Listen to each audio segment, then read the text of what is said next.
मेरे प्यारे सभी मित्रों को मेरा यानी संजीव कुमार का नमस्कार।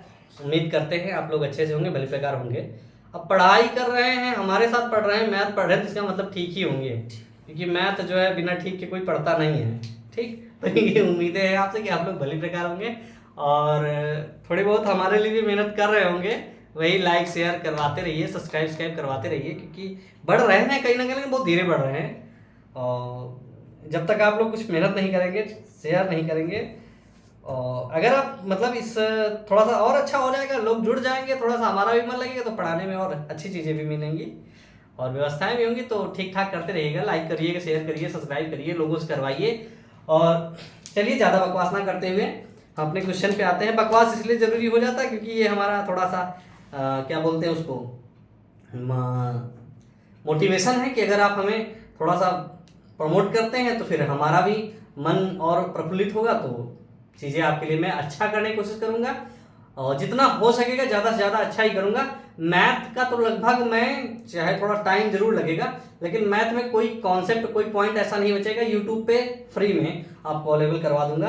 क्योंकि थोड़े बहुत साइंस में भी कोशिश करूँगा, लेकिन साइंस का अभी नहीं, पहले एक एक शुरू करते हैं। मैथ अगर ठीक ठाक रहा तो फिर थोड़ा टाइम भी देंगे और पढ़ाते रहेंगे। तो हमने पिछली जो क्लास थी उसमें पढ़ा था समांतर श्रेणी के बारे में कुछ चीज़ें जानी थी, समझा था, और उसके बारे में कुछ आगे एक क्वेश्चन और दो क्वेश्चन करना चाहते हैं।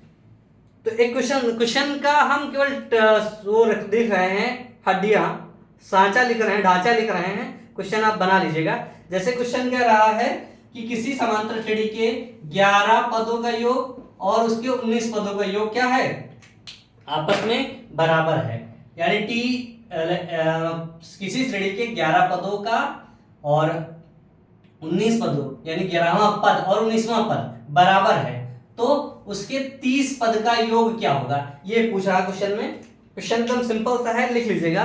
किसी श्रेणी के का 11वां पद और 19वां पद आपस में बराबर है, तो उसके प्रथम 30 पदों का योग क्या होगा। तो T11 की बात करो तो क्या है भाई, Tn बराबर हमने क्या बोला था, a plus n minus one into D. तो T11 क्या हो जाएगा, a plus 11 minus one into D, यहाँ डी हो जाएगा, तो a प्लस 10d ये हो गया। और T19 क्या हो जाएगा, a plus 19 minus one into D, ये बन गया। तो ये हो गया a प्लस 18d, क्या हो जाएगा, a प्लस 18d। तो T19 बराबर a प्लस 18d। अब कह रहा दोनों बराबर हैं, T11 is equal to T19, that means a plus 10d बराबर क्या हो जाएगा, a प्लस 18d। अब यहाँ a से a तो कैंसिल हो गया, तो यहाँ d है, तो 18d माइनस 10d बराबर 0 के। तो यहाँ क्या बचा हमारा, 8d, क्या बचा, 8d बराबर हो गया 0। तो d बराबर कितना हो गया, 0। अब याद रखो कि अगर संख्याएं हैं और उनका सर्वांतर 0 है, सर्वांतर 0, तो मतलब अगर पहली संख्या a है तो दूसरी भी a होगी, तीसरी भी a होगी, चौथी भी a होगी, पांचवी भी a होगी, यानी तीसरी भी a ही होगी। अब इनका सबका योग कितना हो जाएगा, 30a। ये चीज तो एकदम डायरेक्ट, अगर आप चाहे थोड़ा भी सोच लिए काहे के, यानी 30 प्रथम 30 का पूछ रहा है, तो 30 को a से गुणा कर दो, क्या हो जाएगा, 30a मिल जाएगा। ये है। लेकिन अगर इसको हम फॉर्मूले से रखना चाहे क्या हुआ, S30 बराबर कितना हुआ, 30/2 2a plus n minus one into D, n minus one into D, तो ये कितना हो जाएगा, 15 यहाँ हो जाएगा। तो 15 और इधर क्या हुआ 2a और इधर d का वैल्यू 0 थी, तो 0 ही हो जाएगा, तो इसको 0 कर देते हैं। और ये कितना हो जाएगा, 15 दूनी 30a। तो S30 बराबर क्या हुआ, 30a। इस बात को शायद हम समझा पाएंगे आपको, तो इस बात को समझो। अब इसी क्वेश्चन में हम थोड़ा सा चेंज कर देते हैं, बदलाव कर देते हैं। बदलाव क्या करते हैं, ध्यान से समझिएगा। होता क्या है, यहां कह देते हैं कि प्रथम 11 पदों का योग और प्रथम 19 पदों का योग, ये दोनों बराबर है। क्वेश्चन सेम है, थोड़ा सा बदलाव किया कि प्रथम 11 पदों का योग और प्रथम 19 पदों का योग दोनों आपस में बराबर हैं, तो उसका 30 पदों का योग बताइए। तो हम क्या निकाले भाई, Sn बराबर कितना था, n/2 2a plus n minus one into D, ये बन रहा है। तो इसमें रख देते हैं पहले 11, तो 11 का मतलब 11/2 और इधर हुआ 2a plus n minus one, n का मतलब 11, 11 से 1 गया 10, यानी 10d बराबर क्या है कि, फिर अगला 19, तो 19/2 2a प्लस 19 माइनस 1 यानी 18 और डी ये बन गया। तो 2 से 2 कैंसिल हो गया। ठीक, तो अगर चाहे तो यहाँ जो कैंसिल हो रहा है उसको कैंसिल ही कर दे, कोई दिक्कत नहीं है अगर देखना चाहे तो, नहीं तो कैलकुलेशन करके हम कैंसिल कर सकते हैं। 2 से यहाँ कट रहा, 2 एकम 2, 2 पंचे 10 और 2 एकम 2, 2 नवा 18, यानी दोनों से 2 कॉमन आ रहा तो लिख लिया। तो 11, अब यहाँ 11 बचा, अंदर बचा a प्लस 5d, ये बचा, इधर बचा 19 और a plus 9d, a plus 9d ये बच गया। अब इसको अंदर गुणा कर दे, 11a प्लस 11 बचे 55d बराबर 19 एकम 19a प्लस 19 नवैया 171d ये हो गया हमारा। तो फिर से हम सबको एक तरफ ले जाते हैं, क्या करते हैं एक तरफ ले जाते हैं। तो इस 11 से ये हो गया कितना बचा 2a और ये 171 से ये 55 171 से हम अगर 55 घटाते हैं कितना बच रहा है माइनस, ये हो जाएगा 171 171 19 तो बचा a plus 5d 19 Ekam 19 19 नवैया 171d 171 से 55 हम घटा देते हैं। 55 घटा कितना बचेगा, 5 से 1 गए 9 सॉरी 15 यानी 11 से 5 गए, 11 से 5 गए बचेंगे 6 इधर बचा कितना 6 से 5 गया 1 और इधर क्या बचा, इधर बचा 116 कितना हो गया 116 डी बराबर क्या है, क्या 0 के, क्या है बच गया 0 के।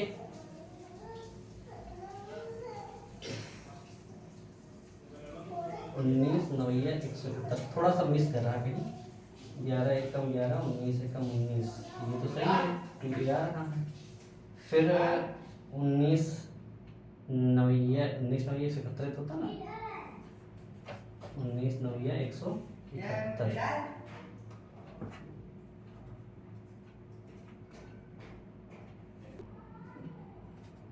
यहाँ 19 ये सही है। ध्यान से देखिए यहाँ करे क्या है, 11 से 19 घटाए हैं और लिख दिए हैं 8, ये हो जाएगा 8 हो जाएगा, कितना हो जाएगा 8। गलतियां हैं कैलकुलेशन वाली होती रहती हैं।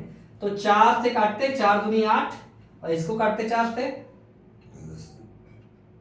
4 दूनी 8 4 दूनी 8 हुआ, 4 9 के 36 कितना हुआ 2a प्लस 29d बराबर कितने हो गए 0 के, कितने हो गए 2a प्लस 29d बराबर 0। हमें पूछ क्या रहा है s30 पूछ रहा है, क्या पूछ रहा है 30 पदों का योग, तो s30 बराबर कितना हुआ 30/2 है और इधर हो जाएगा कितना 2a प्लस 30/29d 30 माइनस 1 29 होगा, ये हो गया 15, ये हो जाएगा 15 और इधर इसकी वैल्यू क्या है 0, तो ये कितना हो जाएगा 0, यानी s30 का मान कितना हो जाएगा 0, यानी प्रथम 30 पदों का योग क्या होगा, उस स्टडी के प्रथम 30 पदों का योग 0 के बराबर होगा। ठीक ना, ये बात तो आप समझ लिए होंगे। ठीक, तो ये चीजें थी, कैलकुलेशन पे थोड़ा ध्यान देते रहिएगा आप लोग, क्योंकि अगर इधर उधर थोड़ा भी हुआ तो गलत आंसर आएगा। एक भी पॉइंट अगर हटा तो मैथ में गलत मतलब गलत होता है, हमने बताया था कि मैथ गलत मतलब गलत। फिर इसके बाद क्या रहा है 300 से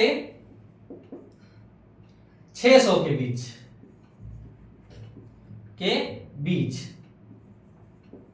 300 से 600 के बीच 4 से विभाजित होने वाली 4 से विभाजित होने वाली संख्याओं का योग है ना। 300 से 600 के बीच में 400 से, देखो यहाँ कह रहा 300 से 600 के बीच में, तो प्रथम पद क्या होगा, अब 4 से विभाजता क्या नहीं है, मगर लास्ट में 2 जीरो है तो ये विभाजित होगा, तो इसका मतलब ये 300 और 600 दोनों 4 से विभाजित है, लेकिन ये कह रहा है इनके बीच वाली, तो 300 और 600 को नहीं लेना, तो क्या लेना है, पहला पद हो जाएगा 304, अंतिम पद हो क्या हो जाएगा, इससे 4 घटा दो, 600 से 4 घटा तो कितना हुआ 596, ये 4 से दोनों विभाजित हो रहे हैं, प्रथम पद ये, और डी कितना हो गया, डी बराबर 4, सर्वांतर क्या होगा 4, क्योंकि इनके 4 से विभाजित होने वाले, तो 4 से विभाजित मतलब 4 का अगर पढ़ा पढ़ेंगे क्रम से तो 4 एकम 4 4 दूनी 8 4 4 का सर्वांतर मिलेगा, तो डी की वैल्यू कितनी हो गई 4, ए का मान हो गया 304 और एल का मान हो गया 596, कितनी संख्या होगी, तो एल बराबर क्या बताया a plus n minus 1 into D, L की वैल्यू है 596 और a की वैल्यू है 304 और प्लस n माइनस 1 है, डी की वैल्यू है 4, इनको घटा दो कितना बचेगा, 6 से 4 गए 2 और इधर 9 से क्या बचेगा 6 से 4 गए 9 से 9 ही आ जाएगा, 5 से 3 गए 2, 292 बराबर n-1 इंटू डी आई 4। अब 4 से इसको डिवाइड करते हैं, कितना होगा 4 से 24, 4 से 28, 7 28 और 4 से 12 n-1, तो n बराबर कितना हुआ 73 प्लस 1 74, कितना हो गया 74 हो गया। तो n की वैल्यू भी हम निकाल लिए, क्या आ गया 74 मिल गया। ठीक है, ये कि क्या मिल गया 74। ध्यान समझना, l का वैल्यू है 596। भाई लास्ट पद क्या होगा 596, क्योंकि कह रहा है 300 से 600 के बीच की बात कर रहा है, तो 300 के और 600 के बीच 4 से विभाजित होने वाली, तो 300 के बाद क्या 304 ही तो 4 से विभाजित होगी, तो पहला पद कितना हो जाएगा 304। आखिरी पद, अब इसके बीच कह रहा 600 भी 4 से विभाजित हो रहा, तो इसके बाद 4 घटाएंगे तो वही संख्या जो मिलेगी वो 4 से विभाजित होगी। तो L का मान है 596, ये है 304।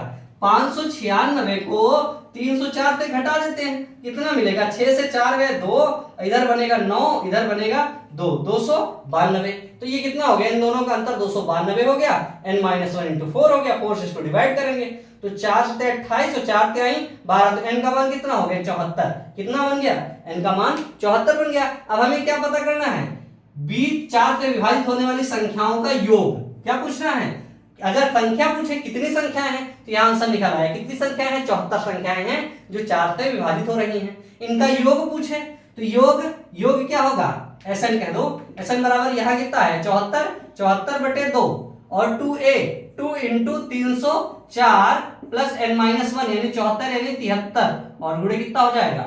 अगर चाहो तो यहाँ सीधे सीधे एक फार्मूला क्या है a प्लस एल वाला भी तो है, ठीक a प्लस एल, तो a प्लस एल का मतलब हुआ 74 बटे 2, इसको 2 से काट देते हैं, 2 त्याई 6 और 2 7 14, ठीक तो 37 इधर हो जाएगा। a की वैल्यू है 304 और l की वैल्यू है 596, ठीक तो ये हो गया 37 और गुणे 304, 6 4 10 9 1 10, 6 4 10 9 1 10 और 5 3 8 1 9, 9 से इसको गुणा कर 9 7 63 और 9 3 27 और 27 और 6 33, कितना हो गया 333। तो Sn बराबर कितना हो गया 333। ये हो जाएगा हमारा इस क्वेश्चन का आंसर। समझ में आई बात कि नहीं। कह रहा है 300 से 600 के बीच 4 से विभाजित होने वाली संख्याओं का योग पूछा, तो संख्याएं पूछी तो आया 74। कितना आया 300 से 400 के बीच में कितनी संख्या, देखो इसमें 2 क्वेश्चन बन सकते हैं। वो पूछ सकता है कि 300 से 600 के बीच में कितनी संख्याएं हैं जो 74 से विभाजित है, तो सॉरी जो 4 से विभाजित है, कितने से 4 से विभाजित है, तो निकल आया 74, मैंने उसको बताया। फिर उनका योग पूछा, तो योग का फार्मूला कितनी संख्याएं हैं n बटे 2, a और l का मान रखा, आंसर निकाल लिया, ठीक ना। इनका योग करके फार्मूले में रख दिया, इसका आंसर बन गया, ठीक है ना। अगला देखते हैं क्या रहा है, ठीक। उम्मीद करते हैं ये क्वेश्चन आपको समझ में आ रहे होंगे। मैं इसमें ज्यादा टाइम ना देता हूं, सिर्फ कैलकुलेशन की तरफ ध्यान देता हूं। क्या रहा है कि दूसरी और पांचवी संख्या का योग 8 है। क्या कह रहा है दूसरी और पांचवी संख्या का योग 8 है, और कह रहा तीसरी और सातवीं संख्या का योग हमारा 14 है। तो कह रहा पहली संख्या बताओ, क्या बताओ पहली संख्या, या a बताओ, या कह दिया क्या कि a का मान बताओ, a क्या होगा। कह रहा है दूसरी और पांचवी संख्या का योग 8, तीसरी और सातवीं संख्या का योग 14। तो प्रथम संख्या बताओ। तो T2 क्या होगा, ध्यान से देखो a प्लस डी तो होगा, और प्लस T5 क्या होगा a प्लस 4d बराबर 8। तो ये कितना हो गया 2a और प्लस 5d बराबर 8 के हो जाएगा, ठीक। एक से इक्वेशन बन गया। T3 का मतलब हुआ a प्लस 2d और प्लस a प्लस 6d बराबर कितने के 14 के। तो 1 1 2a और इधर क्या बना 6 2 8a बराबर 14। ये फर्स्ट वाला बन गया, ये दूसरा वाला बन गया। पूछ क्या रहा है, क्या पूछ रहा है, ये d है, सॉरी कितना है d है। कह रहा a का मान बताओ, तो d बराबर कर लो, तो 8 5 40 क्या हो जाएगा। अब इसके लिए क्या करो, चाहे d बराबर कर लो, चाहे सब्स्टिट्यूशन मेथड का यूज कर लो, जो भी मन कहे आपका वो वाला क्वेश्चन, वो वाला फॉर्मूला यूज करके इसको कर लो। क्या बना 2a प्लस 5d बराबर 8, ये बना, और इधर बना 2a प्लस 8d बराबर 14। ये दोनों संख्याएं बनी। अब इसको चाहे तो आप क्या करें, हमने कहा 2a कट रहा है या डायरेक्ट काट दे, तो यहां से ये कट जाएगा, ये बचेगा कितना तुम्हारा -3d, और इधर बच जाएगा कितना 14 से 8 गया, 8 से 14 कितना हुआ माइनस का 6, ये कट गया तो डी की वैल्यू आ गई 2, यहाँ डी की वैल्यू 2 आ गई, 2 का इसमें रख दो किसी में भाई, 5 दूनी 10, ये कितना हो जाएगा, यहाँ 2a प्लस 5 गुणे 2 बराबर 8 के है, तो 5 दूनी 10, तो 2a बराबर कितना हो जाएगा 8 माइनस 10, यानी 2a बराबर हो जाएगा माइनस का 2, a बराबर कितना हो जाएगा माइनस का 1, ये हो जाएगा क्या माइनस का 1। अगर आप चाहो तो कैलकुलेशन थोड़ा, इसमें हमने क्या कहा, जो आसानी से कट रहा उसको काट दिया, जो आसानी से कट रहा था मैंने उसको काट दिया, तो यहां क्या बना हमारा a की वैल्यू फाइंड करनी थी, तो a की वैल्यू हम आसानी से फाइंड कर लिए। तो पहला पद क्या होगा इसका, पहला पद निकालना था, पहला पद a था, तो a की वैल्यू आ गई माइनस का 1। ठीक है, समझ में आई बात कि नहीं भाई। यहां हमने देखो ध्यान से सिर्फ कुछ नहीं किया, 8वां पद t2 की वैल्यू क्या हुई a प्लस डी, भाई t2 ये t2 निकालना तो आएगा ना, t2 बराबर क्या होगा a plus n minus 2 minus 1 into D, यानी हुआ a प्लस डी t2। ठीक, अब t3 t5 की बात कर रहा तो a प्लस 4d, ये बराबर क्या है कि 8 के बराबर है, काहे के बराबर है 8 के बराबर है, तो 8 किसको हम बराबर कर दिए, तो ये बना a प्लस डी, a और a 2a के हो गया, और ये d और ये 4, तो 4 1 5 5d बराबर 8 के हो गया, ये पहला इक्वेशन बन गया। ठीक, फिर 3d a प्लस 2d, 3 का मतलब इधर हुआ 6, तो a प्लस a 2a हो गया, और d प्लस d 6 8a हो गया, 8d हो गया बराबर 14 के, इसको दोनों को हम इक्वेशन मान लिए। अब यहां देखो ध्यान से 2a प्लस 5d बराबर का है कि 8 के, ये बात लिख लिया मैंने, इधर लिखा 2 प्लस 8d बराबर का है कि 14 के, इन दोनों को घटा दिए तो ये दोनों बराबर थे, कैंसिल हो गए। अब ये 8 से 5 गया तो माइनस का 3d हो जाएगा ना, और इधर यहां से ये भी माइनस हो जाएगा, 8 और 6 14, माइनस का 6 आ जाएगा, माइनस से माइनस, और d की वैल्यू क्या आ गई 2, d की वैल्यू क्या मिल गई हमें 2 मिल गई, d की वैल्यू 2 आ गई। इस d की वैल्यू को उठा के किसी एक इक्वेशन में रख दो, क्या कर दो एक इक्वेशन में रख देते हैं, तो क्या मिला 2a प्लस 5d बराबर 8 है, तो कितना हो जाएगा 2 इंटू a रख दिए, प्लस 5 इंटू d, d की वैल्यू कितनी है 2, और इधर हो जाएगा बराबर 8 के, तो 2a प्लस 10 बराबर 8 के, तो 2a बराबर कितना हुआ 8 माइनस 10, यानी 2a बराबर माइनस का 2, a की वैल्यू क्या हो गई माइनस की 1, यानी प्रथम पद क्या निकल आया इसका माइनस का 1। ठीक है ना, यहां अब चाहे तो आप a की वैल्यू भी निकल आई, d की वैल्यू भी निकल आई, भाई a की वैल्यू माइनस होना गई, d की वैल्यू 2 आ गई, तो अगर इससे पूछ ले क्या पूछ ले, कोई और पद पूछ ले, t18 पूछ ले तो कोई दिक्कत नहीं,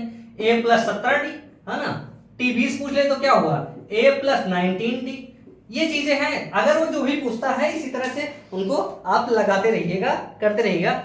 ये छोटे छोटे क्वेश्चन है कॉम्पिटिटिव एग्जाम में, ये तो खैर 11th का बहुत बड़ा टॉपिक है समांतर श्रेणी, उसमें कई सारे एक्सरसाइज हैं और काफ़ी चीज़ें हैं, लेकिन अब कंपटीशन में वो सारी चीज़ें पूछेगा नहीं, क्योंकि एक कंपटीशन है एकेडमिक नहीं है, तो इनको बस यहीं तक रखते हैं, और थोड़ी चीज़ें और हैं जो इनसे और रिलेट करती हैं उनको समझते हैं। वो है क्या, जैसे पूछ लिया कि कुछ एक क्वेश्चन हम देते हैं, उनमें कह रहा कि वो संख्याएं हैं समांतर श्रेणी में, उनके तीन संख्याएं हैं, ठीक है, क्या कह रहा 3 संख्याएं हैं, 3 संख्याएं और समांतर श्रेणी में, किसमें है समांतर श्रेणी में है। जैसे कह दिया उसने कि 3 संख्याएं हैं समांतर श्रेणी में है, तो क्या करना है उनका, उनके पद कैसे माने जाएंगे। ठीक, जैसे एक चीज हम एकदम गौर से देखो, यहां से एक क्वेश्चन हमारा बना, क्वेश्चन ये बना कि किसी समांतर श्रेणी के 3 पदों का योग, जैसे क्वेश्चन हमारा देखिए ध्यान से, कह रहा है किसी समांतर श्रेणी के 3 पदों का योग फल 12 है, गुणनफल 60 है। कह रहा 3 समांतर श्रेणी है ना, समांतर श्रेणी के, एक क्वेश्चन है इस तरह लेते हैं, समांतर श्रेणी के 3 पदों का योग, पदों का योग बराबर 60 के है, और पदों का गुणनफल, पदों का गुणनफल इसका क्वेश्चन है, ये 12 है, सॉरी ये 12 है और ये 60 है, ये चीजें हैं, क्या कर रहे हैं, ये 12 है और ये 60 है, तो कह रहा है संख्या बताओ, ठीक है, वो समांतर जो संख्याएं हैं बताओ। अगर एग्जाम्पल के रूप में लें, कह रहा है समांतर श्रेणी के 3 पदों का योगफल 12 है और पदों का गुणनफल 60 है, तो वो संख्याएं हमें बतानी है। देखो इस संख्या ये बताने का जो मेरा पर्पज है भाई, समांतर श्रेणी के 3 पद, प्रथम पद क्या होंगे, अगर आप चाहो तो a मान लो, a में d जोड़ दो तो दूसरा पद मिल जाएगा, और a में 2d जोड़ दो तो क्या होगा, तीसरा पद मिल जाएगा। लेकिन यही चीज अगर हम देखें तो इसको दूसरी तरीके से भी कर सकते हैं, a को बीच में रखें और a में कुछ जोड़े और a में कुछ घटा दे।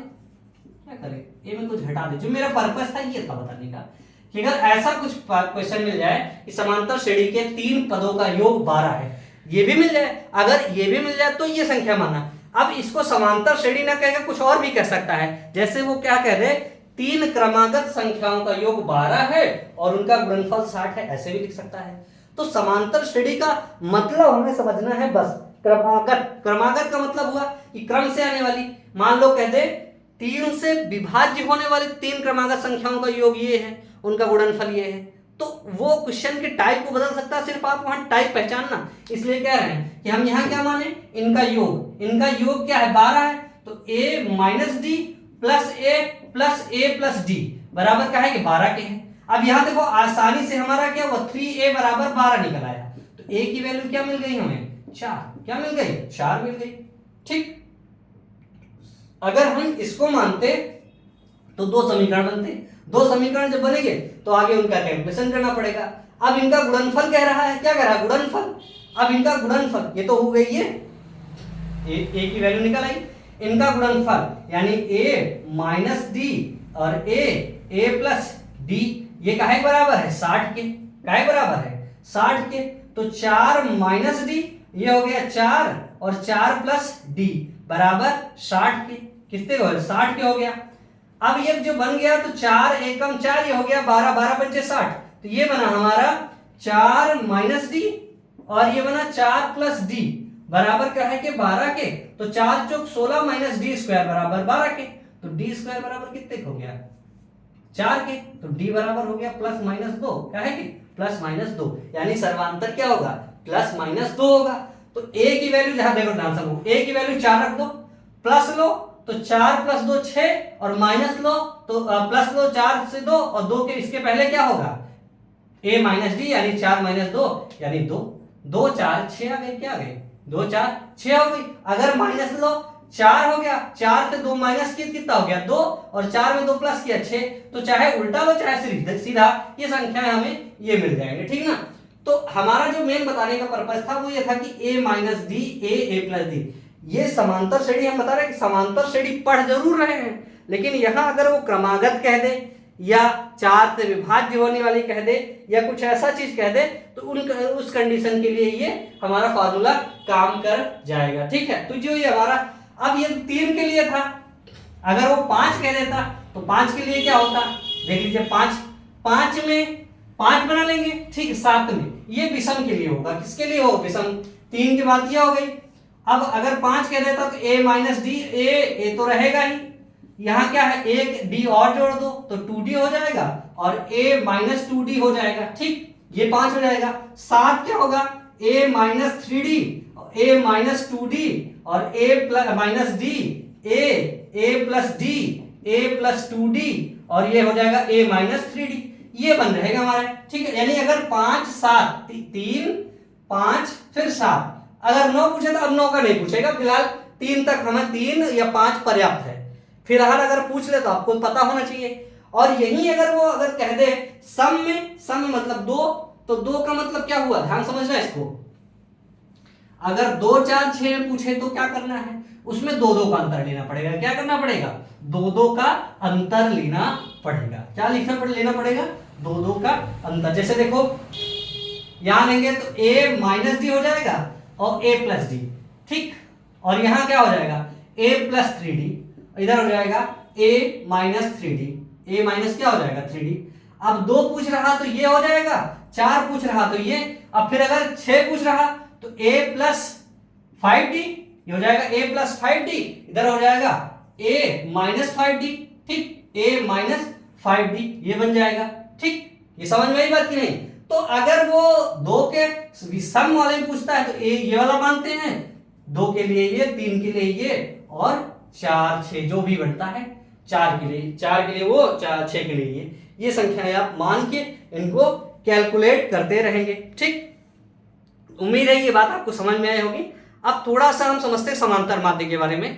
समांतर माध्य यहाँ क्या होता है, क्योंकि समांतर श्रेणी पढ़ रहे हैं तो यहाँ समांतर माध्य के बारे में थोड़ा सा जानेंगे, समांतर माध्य होता क्या है। ठीक, समांतर माध्य अगर पढ़ें तो होता क्या है कि सभी का संख्या मतलब क्या होगा, यहाँ सभी संख्याओं का योग और बटे पदों, पद माध्य अगर पढ़े हो तो सभी संख्याओं को योग बटे पदों की संख्या, यही होता है। तो अगर क्या नाम है, कोई श्रेणी है जिसमें A1 A2 A3 A4 dot dot dot AM तक पद है, तो इसका समांतर माध्य क्या होगा, इसका समांतर माध्य जो होगा वो क्या होगा, सभी पदों का योग, यानी क्या, इसका योग A1 plus A2 plus A3 dot dot dot plus AN बटे N, ये हो जाएगा। ठीक, समांतर माध्य की ये बात अगर आई। ठीक, तो ये हो गया समांतर माध्य का फॉर्मूला। अगर 3 है तो क्या होगा, A1 plus A2 plus A3 by 3, A1 plus A2 plus A3। 5 है तो क्या होगा, A1 plus A2 plus A3 plus A4 plus A5 by 5, ये क्या होगा, A5 बाई 5। अब वहां जो मैंने एक संख्या बताई थी A1 वाला, तो इसमें क्या हो रहा है, देखो ध्यान से समझो इसको। इस चीज में A1 की वैल्यू क्या बताई थी, हमने कहा अगर 3 संख्याएं हैं तो उनको कैसे मानते हैं, A minus D, A plus D, तीनों रख दो, A minus D plus A plus D और बटे 3, तो 3 से तीनों कैंसिल हो, कितना हो गया, 3A बाई 3, 3 से 3 कैंसिल हो गया A, यानी ये बीच वाली, अब यहाँ A2 की वैल्यू क्या है, यहाँ A2 वैल्यू है A, तो A2 ही हो जाएगा इसका समांतर माध्य। मतलब अगर समांतर श्रेणी में संख्याएं हैं और 3 हैं तो बीच वाली संख्या उसका क्या होगी, समांतर माध्य होगी। क्या होगी, समांतर माध्य होगी। बीच वाली संख्या क्या होगी, उसका समांतर माध्य होगी। अब अगर 3 में 5 में ले लें तो 5 में भी यही कंडीशन, भाई 5 करके मैंने क्या बताया कि A ले लो, फिर क्या करो, इधर A minus D, A minus 2D और A plus D, A plus 2D, इसको ले लिए। तो इन सबको जब हम जोड़ेंगे तो क्या मिल जाएगा, A कितना हो जाएगा, 5A, क्या होगा 5A, और ये 2D से 2D कैंसिल, D से D कैंसिल, कितना बचा, बस यही बचा, 5 से 5 कैंसिल यानी A। फिर से भाई बीच वाली संख्या, यानी अगर 5 है, 7 है, 9 है, अगर इस तरह संख्याएं हैं और वो समांतर श्रेणी में है, समांतर माध्य की बात करें तो बीच वाली संख्या क्या होगी, उसका समांतर माध्य हो जाएगी, जो उसके जस्ट बीच में। अब 7 है तो बीच निकाला जा सकता है, 9 है तो बीच निकाला जा सकता है, लेकिन अगर सम है तो बीच नहीं निकाल पाएंगे। तो सम के लिए क्या बता रहे थे हम, ध्यान समझना। अगर सम के लिए हम क्या बताए थे, अगर मान लो सम में 4, दो का कोई मतलब नहीं, 2 का तो वही समांतर श्रेणी, उनको जोड़ के बटे 2 कर दो तो 2 का आंसर आ जाएगा। 4 की बात करते हैं तो 4 में हमने क्या कहा कि A1 plus A2 plus A3 और प्लस A4 है। ठीक, बटे कितना हो जाएगा, ये 4 से भाग हो जाएगा। लेकिन अगर हम 4 में मानने के लिए कहते तो क्या बताए थे, A माइनस डी इधर मान लो, A प्लस डी इधर मान लो, फिर A प्लस क्या हो जाएगा 2D 3D, कितना हो, A प्लस 3D इधर हो जाएगा A माइनस 3D, ये हो जाएगी नहीं। ये 4 संख्याएं हैं, इन चारों संख्याओं का जोड़ कर लो और बटे कितना कर दो, 1 2 3 4, 4 से भाग कर दो। देखो D से D क्या हुआ, कैंसिल, ये सब कैंसिल हो गए, तो 1 2 3 4, कितना बचा, 4A बटे 4, क्या बचा, 4A बटे 4, यानी कितना बन गया A। समझ में आई बात कि नहीं। अगर संख्याएं 4 हैं, ठीक है, तो 4 हैं तो इन दोनों का अंतर निकाल के, यानी जो बीच की 2 संख्याएं हैं उन दोनों का जोड़ करके 2 से भाग कर दो। इसे जोड़ करा क्या हुआ, A minus D, A plus D बटे 2 कर दो, तो ये D से D कैंसिल हो गया, 2A बाई 2, यानी क्या निकल आया, A निकल आया। यही इसका क्या हो गया, समांतर माध्य। इस चीज में हम देख रहे थे कि 4 अगर 6 होता तो हमें कुछ नहीं करना, वही बीच की संख्या देखना है। 6 होगा तब भी यही बचेगा, 6 होता तो देखो यहाँ क्या करेंगे, 6 में बढ़ा देंगे, तो ये हो जाएगा A माइनस 5D, यहाँ हो जाएगा प्लस, और यहाँ हो जाएगा A प्लस 5D, फिर ये D से D कैंसिल, यहाँ 6 हो जाएगा। तो a कितना हो गया 6a बाई a यानी 6a बाई 6, तो 6 से 6 कैंसिल, फिर आ गया a क्या है बीच की दोनों संख्या का योग बटे 2। तो उम्मीद है कि ये चीज आप जाने होंगे कि ये समांतर माध्य कैसे आप निकालेंगे, ठीक है ना। ये समांतर माध्य भी कैसे निकालेंगे हमारे हिसाब से। अब कंपटीशन के लेवल से समांतर श्रेणी में इससे ज्यादा कुछ पूछा नहीं जाएगा। अगर कुछ इस टाइम में पूछा गया हो तो आप हमें बताइएगा, उसका भी हम सोल्यूशन करेंगे, उसका भी हम क्वेश्चन का आंसर देंगे। अब ये है, ये जो पढ़ा है आपने, ये इंटर का टॉपिक है। ये पूरा समांतर श्रेणी, गुणोत्तर श्रेणी और हारात्मक श्रेणी, ये तीनों श्रेणियां इंटर में एक टॉपिक है। तो अगर हम पढ़ाने लगे तो पूरा महीना समांतर श्रेणी में गुजर सकता है, समांतर श्रेणी गुणोत्तर श्रेणी में। यानी अगर हम श्रेणी ही पढ़ाएं तो 1.5 महीने 2 महीने गुजर सकते हैं। हमें क्या है अपने स्तर का पढ़ना है कि जो हमें काम में आए। तो उम्मीद है कि ये चीज़ें आप जाने होंगे, समझे होंगे और इसको अपने हिसाब से पढ़ते रहें। कोई दिक्कत हो बताइए ज़रूर, ठीक है ना। और हमें कमेंट करके अपनी राय देते रहिएगा, जैसा भी हो बताते रहिएगा। तो मिलते हैं फिर से अगले वीडियो में। इसके बाद साथ हम लोग पढ़ेंगे वही गुणोत्तर श्रेणी, क्योंकि इसके बाद गुणोत्तर श्रेणी का नंबर आता है। तो गुणोत्तर श्रेणी की चीज़ें आनी है। मिलते हैं फिर अगले वीडियो में। आज के लिए सभी को धन्यवाद, नमस्कार।